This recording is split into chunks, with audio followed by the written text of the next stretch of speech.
Good evening and welcome to the APAC edition of the vBrownbag podcast. I'm Alistair Cook and this is the first episode in a new series which is going to be the great APAC Storage Debate. It was inspired by a Twitter conversation and it'll probably make as much sense as a Twitter conversation.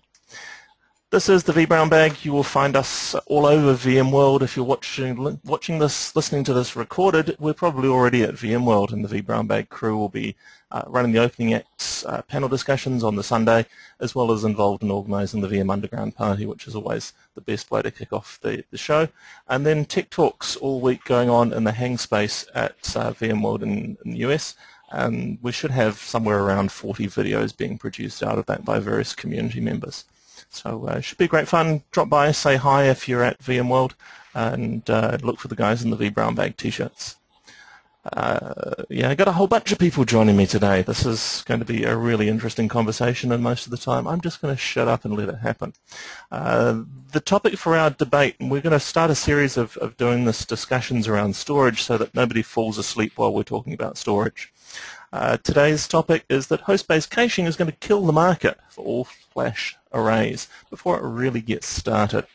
I have 6 people who are going to discuss this very issue and going to bring varying focuses to it, and hopefully we'll learn a little more about what makes the storage market tick and where people think it's going to go.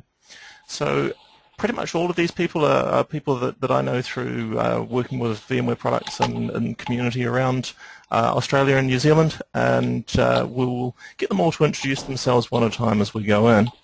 And of course that means we need to start with our first person in the affirmative, stating that all flash arrays are going to die and host-based caching is going to kill it, is Jeff O'Connor.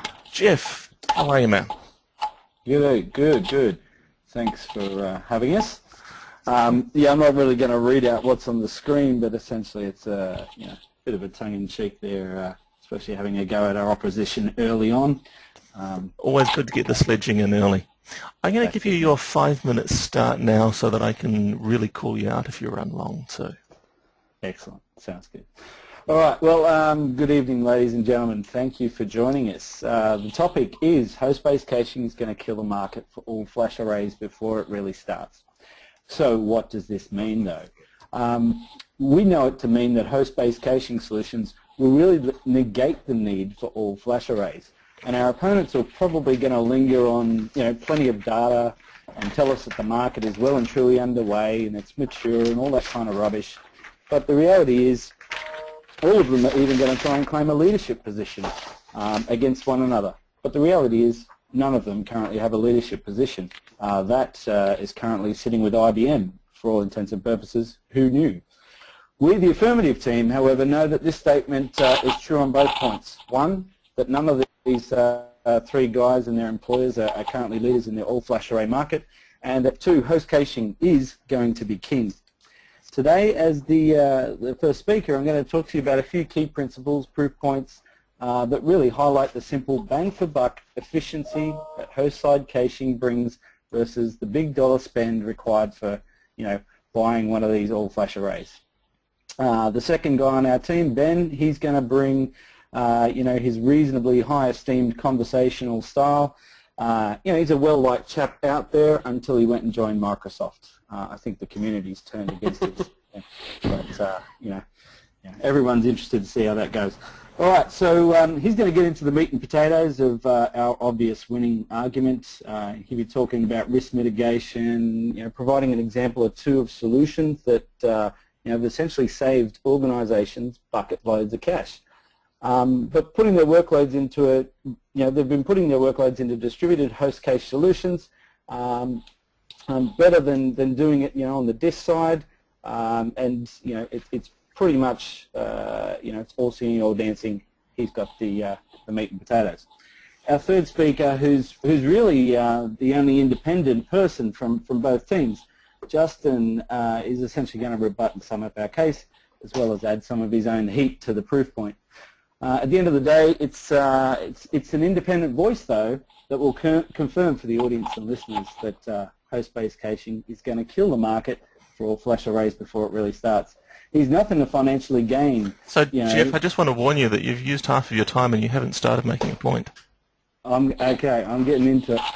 That's a Jeff I remember working with. Now, the first thing we're going to mention is about one of the members on the opposing team, and in his heart of hearts, he started out by wanting to be on the affirmative side.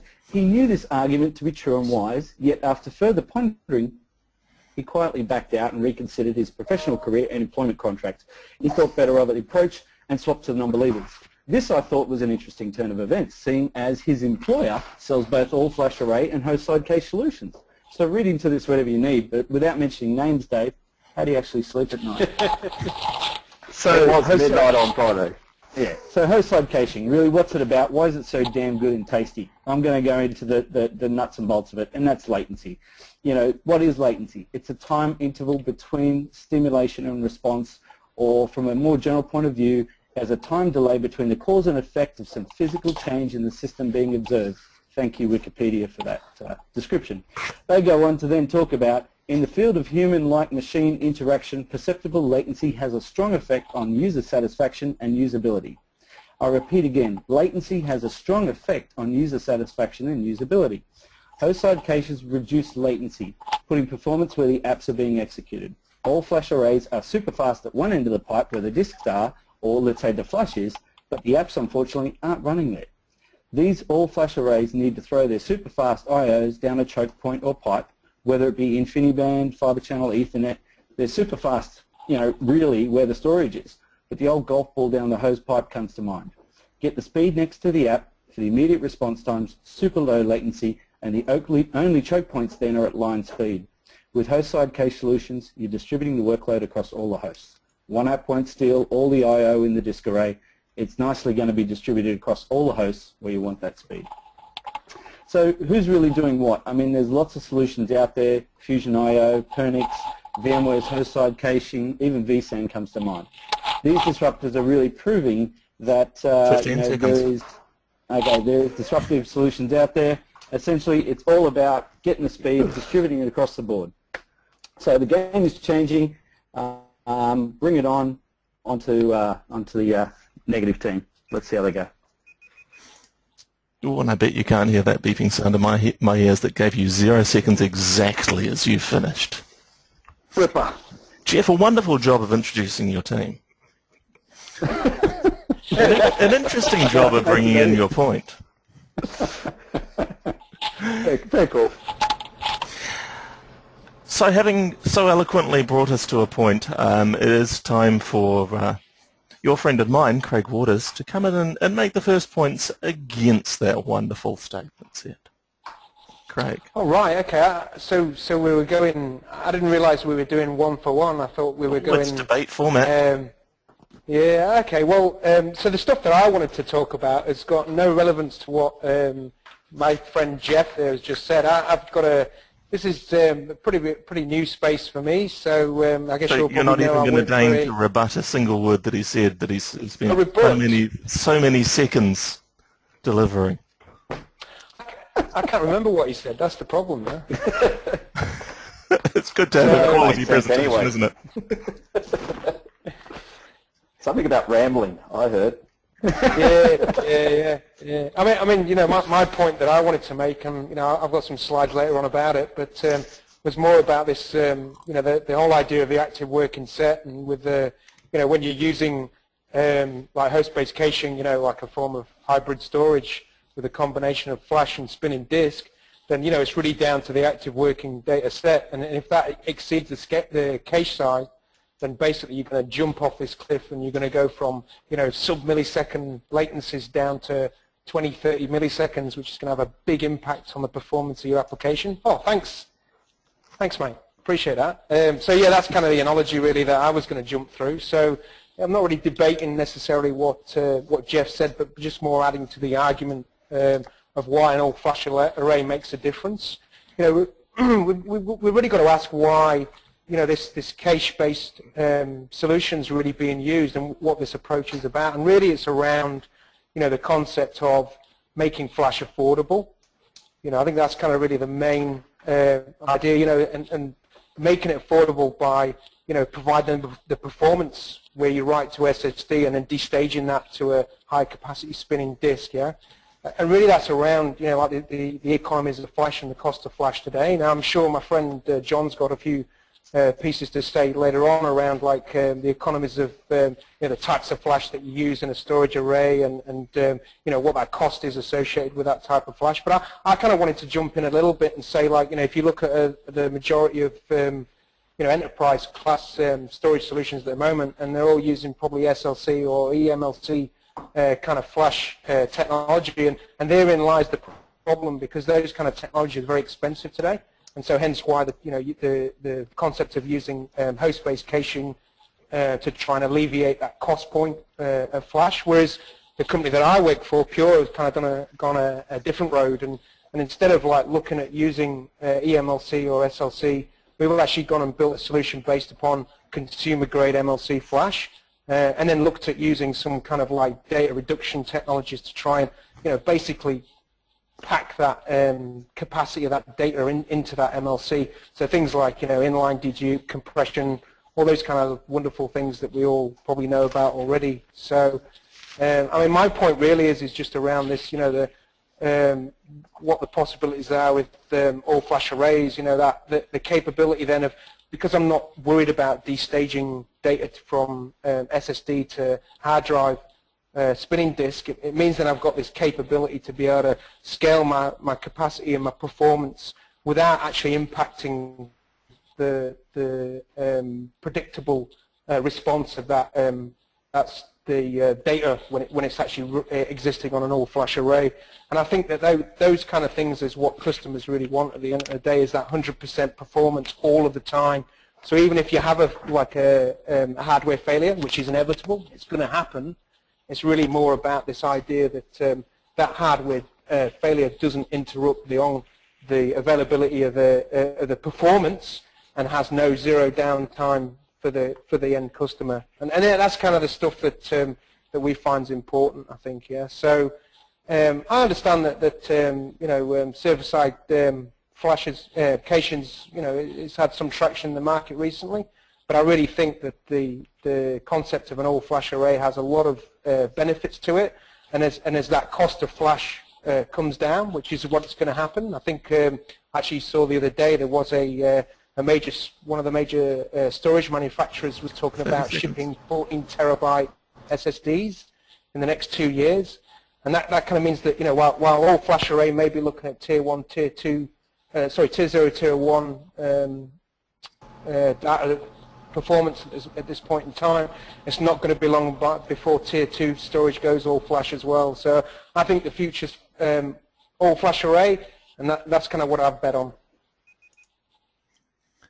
And I had a beat there as well, which was good. Excellent. You were right on the 0 seconds end time. Jesus. There's a lot of pressure on timing. Oh, I got to hold you guys together so that John can have his 30-minute rant at the end.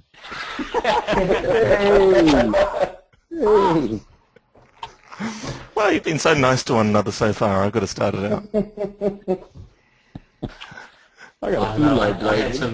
I have some comms issues right around the time Craig started mentioning that failure is going to happen. So you proved it for him. Yeah.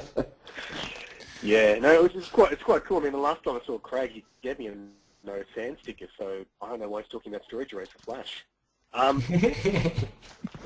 Why did that change so much? I don't get it.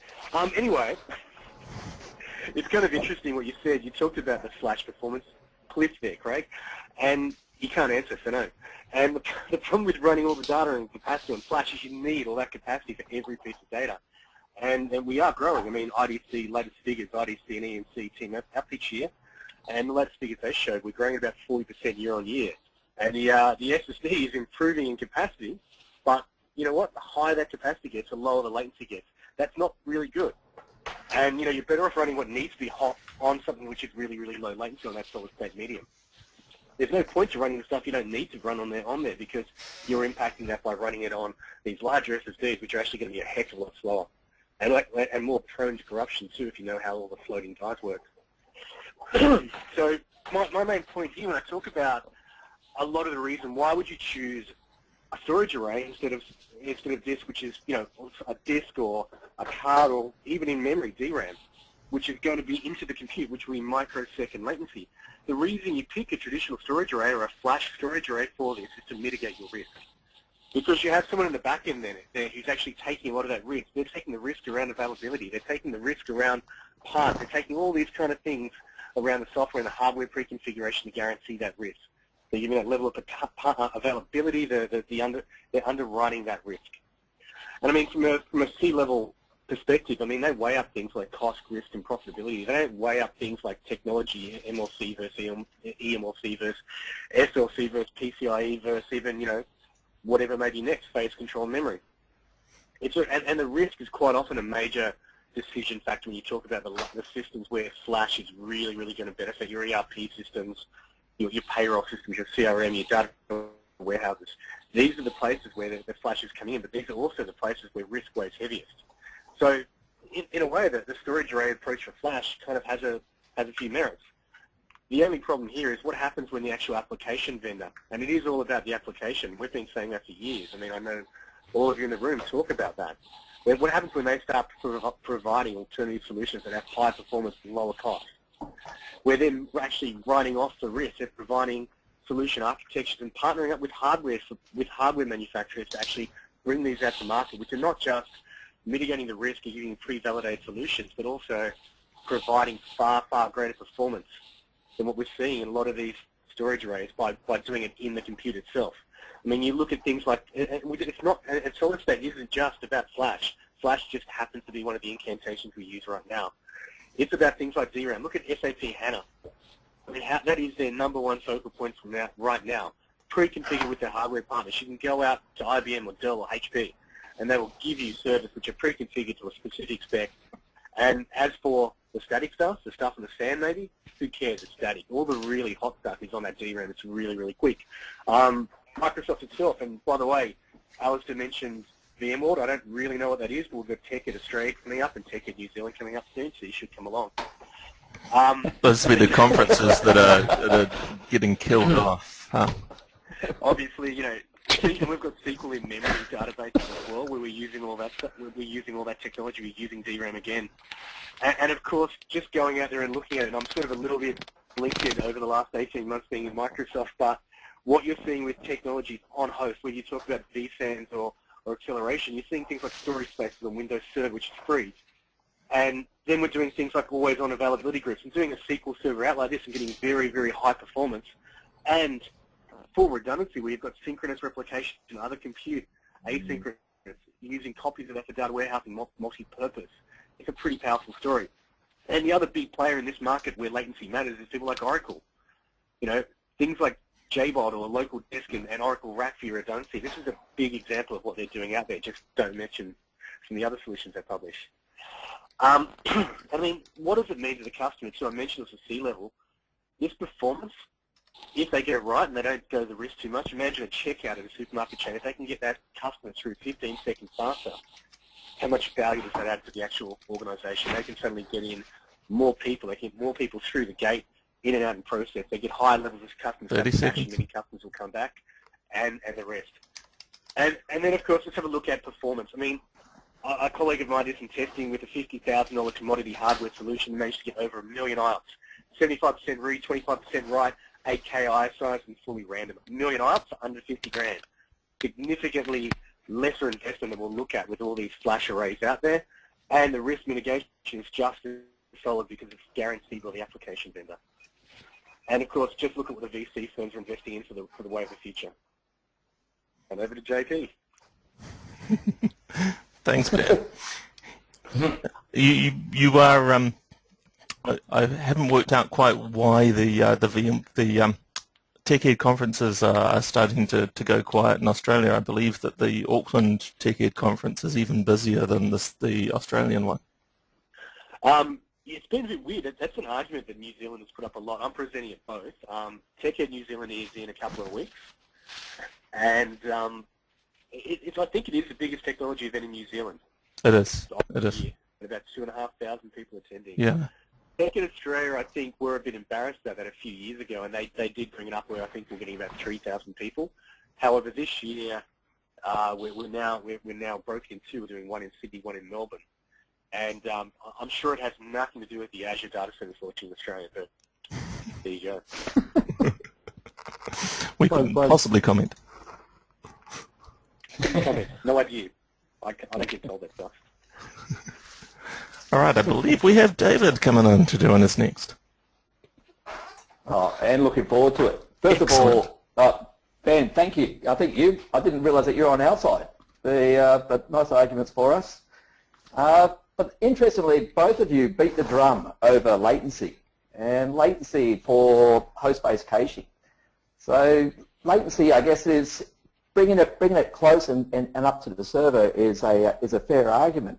But what if that workload is very write-focused?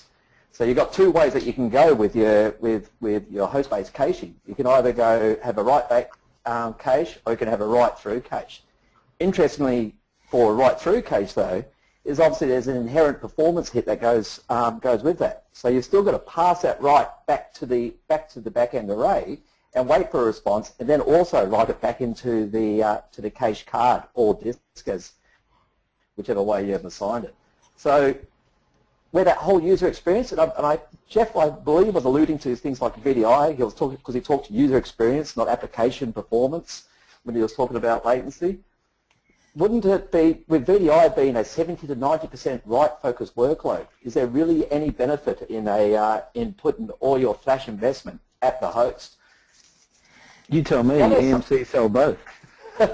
So, and that's where my argument comes in. It's the right solution for the right workload, and that's another thing is we had Ben banging on about in-memory databases. So he talked about SAP HANA. Obviously, as part of the federation, we've also got Gemfire as a in-memory option, and obviously Microsoft are dragging their heels with SQL these days with 2014 into the game. But the one thing about the in-memory databases, there's still a dependency on persistence. Not everything can just stay in memory. Eventually there's got to be something that you need to retain, and that's persistence of bits. And if you look at the evolution of the all-flash array, that's where things such as EMC, the company I work for, has had a recent acquisition with DSSD, and that's bringing the architecture near host, bringing it close, bringing it at huge scale, not seen before with flash arrays, but supporting those particular workloads where that kind of throughput and capability is required. And that would be your high-performance compute requirements, or things such as your all-memory databases. So still getting that central control. And again, I thought Ben did a very good sell on that, on what the benefits of an array are, talking risk. And you're right, there's the big things about the back-end array and bringing it all in is you're centralizing that control. You're also being able to leverage all those capabilities that we're used to in enterprise-style array-based architectures without having to put in a blend. And there was a nice little touch on from Jeff talking about, it's very good to distribute it across all your hosts. But we're talking host-based caching here, aren't we? Which is a cache contained to a particular host. There's nothing distributed about that. So if a VM wants to shift from one, and if we talk about virtualization, from one host to another host, doesn't there have to be a sort of a pre-population? There's one or two ways, a pre-population of the cache in the target device, or alternatively, you've got to repopulate that cache based on your I/O profiling all over again. So you get that little hiccup that would occur with a shift. Maybe that's good. Maybe there's workloads where that is what you want to achieve. That's same with maybe you want to go, instead of having a write-through cache, you have a write-back cache. Inherently, there's risk there. You're of losing data due to the fact that the cache card is responding to a write request instead of the array at that side. Again, maybe there's a use case for that, but they would be contained. You would need something in there to be able to accept. So you're not looking for an RPO of 0 in those sort of cases. You're looking for something a little bit more inconsistent in that. But I think they're both very good points, and it's nice to see you banging on about latency around that. We also got to look at the other sides, complexities and control, and those sort of serviceability and availability capabilities that come in with centralizing your storage and able to grow and contain your storage capabilities through a central spot without having to have delegation to cross-team, to your host team that maybe now looks after your host-based caching. The I say, you know, right workload, right solution, but definitely all-flash array for those things, especially with the optimization, with inline deduplication and compression and all that, which gets more efficiencies through pooling that than having to try and control it within at distributed host-based things, and then putting workload overhead on the host. You've got to be saying, why not, bang for bucks, you would go for the all-flash array, but then have the options on the all-flash array for depending on what your workload is. That's all I've really got to say. So we could summarise that as it depends. Yeah, but if it's EMC depends, it clearly has to take a long time, because otherwise it's not worth the money. David likes his job, that's all he's saying. That's right. He's got to walk the fine line. Right. I'm saying the right workload for the right. So I should design my workload for your storage array. Well, we've got the storage array for your workload, regardless of what your workload is. And if you don't have it, you'll go and acquire it, right? Are there any Israeli storage arrays left to And go acquire? and prove it. EMC is happy to take your money, whatever it is that you want to give it to them for. All right, I think there's plenty of material of course, for Justin to get started on. And I forgot the overloaded slide for David. Yeah, that's Microsoft Host with all the extra agents and everything. Got to keep on there to keep it going. Very All right, our big non-vendor representation, Justin. All right, we'll kick off. So yes, I'm Justin. I run a little consulting company that deals with storage from time to time, and I know most of these blokes from around the traps. Craig, it's interesting that you couldn't remember anything that Ben said. Obviously took too long for any of that information to get to the persistent storage at the other end of the wire there, so perhaps some host-based caching might come in handy for you, and you might be able to remember one or two things that other people say. You're talking about active working sets, and if we're talking about active working sets, well, clearly we want to have that closer to the CPU because that's where all the work is done. I noted that David there was saying that host-based caching isn't actually distributed, so I think he should probably go and have a chat to his friends at Phoenix Data and get a bit of a look at FVP there. You'll find out that it is actually quite distributed, and it's quite an interesting product indeed. That's putting your working set across multiple CPUs and being able to access that data nice and close. And just on the latency thing, just a little bit of data there for people to understand. When we're talking about latency just from the CPU and DRAM, if a CPU cycle is scaled to 1 second, main memory access on DRAM takes about 6 minutes. And if you compare that to access from flash, it takes 2 to 6 days. If you go out to rotational disk, it's 1 to 12 months. And if you go all the way to TCP, or let's say internet, from San Francisco to New York is the equivalent of about 4 years. So that's the sort of difference in response time you're getting from the CPU's perspective every time you go a little bit further away from the CPU. So if you're going all the way to a SAN, it's going to take you an awfully long time to get anything done. Now David mentioned that write-heavy workloads and VDI would be good for this sort of pure, for these storage arrays, for these all-flash arrays. It's like, well, that might be true, and it might finally be the year of VDI. But we're talking about one little tiny corner of the market. So, okay, rock on. I'm sure there's still some people out there who are running Sony DAT drives or, thin LAN. Yeah, there's probably a market for that. It's just not very big, and we're talking about killing the market here, which basically means pushing you off into one tiny little piece at the side. And clearly, it's going to do that. Applications need the RAM. We have SAP HANA. They need it to get what they're doing done. And putting the fast storage right next to the CPU, it just makes sense. Why would you send stuff out to flash on the other end of the network? If you need to put stuff on a persistent bit of storage, tape works great. If you don't need it to get it back very fast, put it out on tape. That's fine. Or put it out on storage spinning media. But if you need to get it back and you need to have access to it quickly, why would you put it all the way away on some sort of dedicated array? And really, I don't think there's much more that needs to be said about it than that. Oh, one more thing. if we're talking about dedupe and compression and all of this fancy stuff that people are saying, hey, we should go and put that on array, that's what they're really good for, that's all software.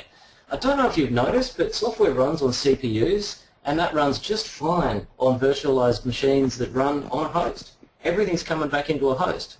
Back in the day, that's all we had. We didn't have dedicated network devices. We didn't have dedicated storage devices. We just had a computer, and that's where it's all going again.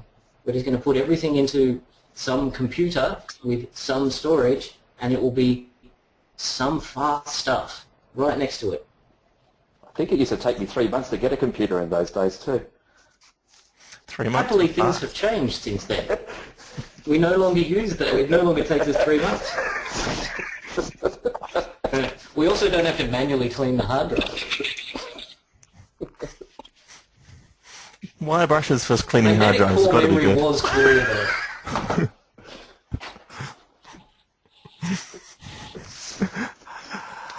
I'm still confused whose side David's on. Anyway. So, Shall we see if his team leader knows? Shall we take you to the team leader and the instigator of this whole mess, Mr. John Martin? Hello and thank you. So, look, I'd like you to move straight to the next slide because thankfully Justin didn't know that he actually gave you the perfect segue when he sort of argued about how everything used to be back in the old days. Because I am the only person on the panel that can actually say he wrote a computer program on a punch card and had it run. I have been in the industry for that long. Yes, I was 12 years old at the time, and yes, I'm a geek, but that's beside the point. The fact of the matter is that host-based caching makes an awful lot of sense. It totally belongs inside the memory hierarchy. We have had a memory hierarchy of expensive fast things close to the CPU and less expensive slower things as we move further away from the CPU. But that has always been the case. It probably always will be the case. So this hasn't changed in it. In the old days, we put everything into a single computer. What's here on this may not remember, but it really sucked. Okay, multiple points of management, and there's a whole bunch of those. But let's just kind of go with what do we need in order to really get. Can you mute that? Those PCI and NVMe cards, right? PCI sort of solid-state memory. First thing is, in order to get real value out of it, you need a completely new programming model, right? With massive parallelism, you need to have queue depths that are like measured in the thousands, not measured in 10. Right? When we're sending things to a rotating disk, like having like 5 or 10 commands in the queue makes sense. When you're sending something to flash or solid state, you need to have like hundreds or perhaps thousands of things in the queue. Nothing today is written to take advantage of that. Okay? What we have today, if you take a look at the two best use cases for all flash right now, they are badly written database queries, most of which are single-threaded, and VDI, which you could reasonably argue is a dumb idea in the first place. Which is well away. The point is that people love doing what they've been doing, right? The easiest way of selling something is to give people the ability to Someone's printing. what they're doing, right? But just make it cheaper and faster. And an all-flash array allows people to keep doing exactly what they've been doing for a very long time and make it cheaper and faster, okay? Because once you start dealing with distributed caches sitting up inside the host, you've got some other challenges, things like cache coherency, right? Which doesn't play well with array-based copy management. And these days, the only way you can back up the massive amounts of data effectively is through some form of snapshot and replication. Okay, we can argue exactly how that's deployed, but you know, my good friend Jeff, who's on the opposing side, will argue that copy management would be certainly a lot harder if, let's say, you restored back to a previous point in time, and the host-based cache was not aware of that change whatsoever. And making that cache coherency is really challenging and introduces a whole stack of risks which Tier 1 people are very, very averse to. And it's worth mentioning that the Tier 1 disk market today, which is primarily driven by the likes of HDS and the EMC with VMAX, is worth $15 billion, right? Now, right now, over the last, and this comes back to the question, the original question, which was, Will host-based caching kill the all-flash array before it gets a chance to go? Host-based caching is awesome. It will play a part, but it won't kill host-based all-flash arrays for this reason. $15 billion total addressable market at the very least. In the last year alone, we had 150% growth in all-flash arrays in 2013. IDC predicts 15% compound annual growth in 2012 and 2016, and we're only at $1.5 billion of revenue now. There is still 10 times more market share to grow into. So the fact of the matter is there is an absolute feast out there for all-flash arrays, because these people, especially the people who've been buying VMAXs and USPVs, will want to have something which has no performance cliff, has no questions around cache coherency and array-based management.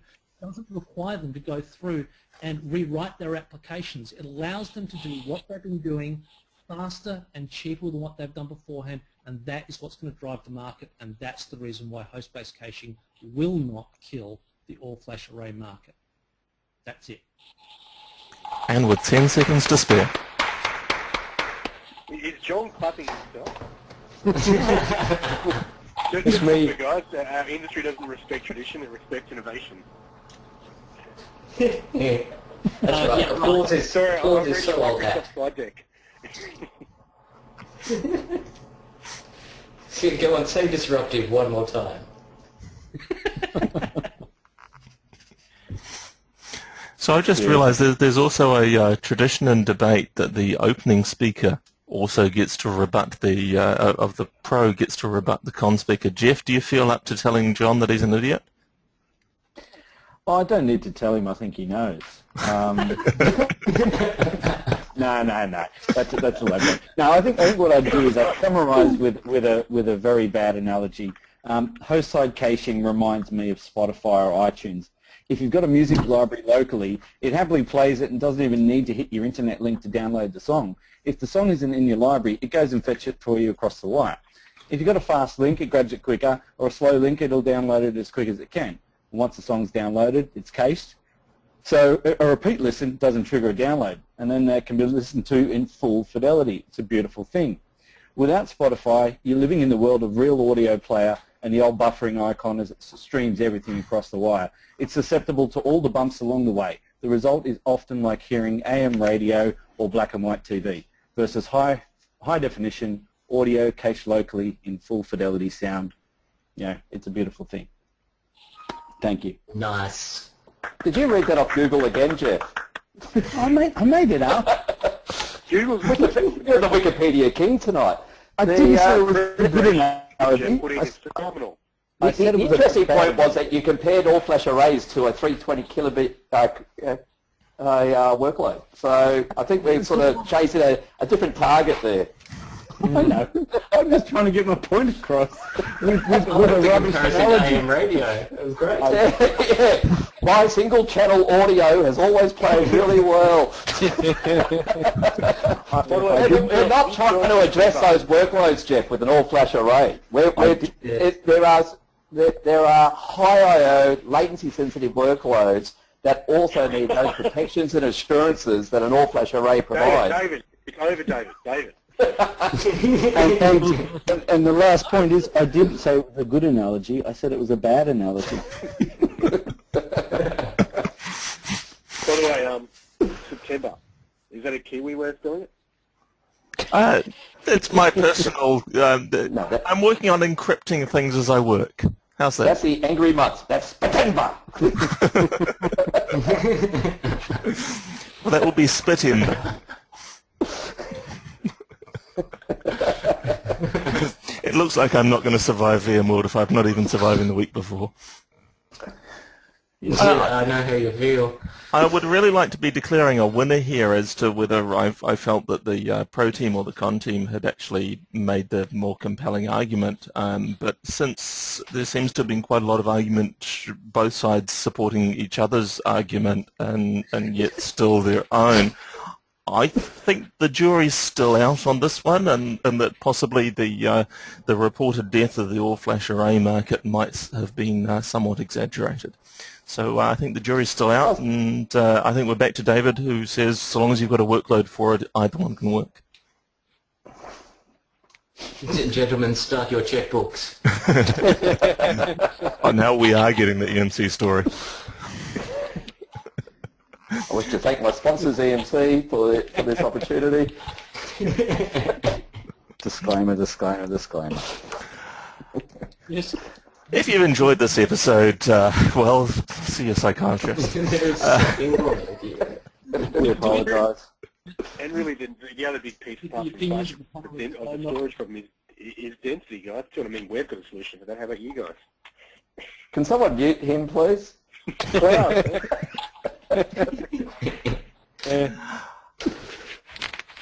right, well, I think this has been a successful first episode of the storage debate, and I think it's only downhill from here, and we shall chase ourselves down that hill in a couple of weeks' time.